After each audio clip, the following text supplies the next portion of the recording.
One of the greatest things in life, I think, is being able to humble yourself in a new activity, sport, or hobby. Allowing yourself to let go of the ego and the fears of being bad at something is a really freedom-inducing experience.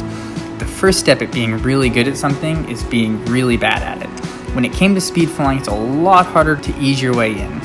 Most people start off by learning how to paraglide and then moving down to a speed wing, which in essence is just a smaller wing surface than a paraglider. When I knew that was what I wanted to do, I began researching and observing every little bit of information I could. I reached out to people already involved in the sport who very kindly gave me lots of tips and lots of don't kill yourself style advice.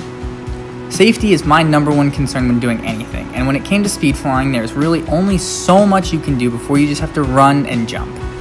On my first flight, it took a fast-paced heartbeat and a final breath before I started running, eventually feeling the lift of the wing overpower the one constant force humans have been trying to tame for thousands of years.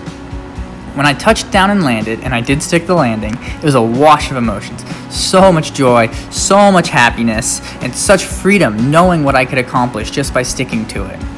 When you're a beginner, like I still am, it's very important to ease your way into every next step.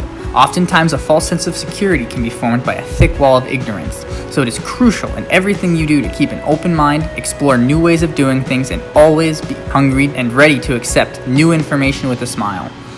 Don't get complacent. This happens to the best of us and can very easily lead to injury or worse. I can't tell you how many times as an ex-World Cup athlete I've been skiing down a groomer, gotten complacent and loose, and caught an edge. Mistakes will happen. You will fail more times than you succeed, but never let yourself be persuaded in the voice in your head telling you that you are wrong for doing this. Being a beginner kinda sucks. You don't know the vernacular, you don't look very cool, and it can be really embarrassing watching a 10-year-old be way better than you.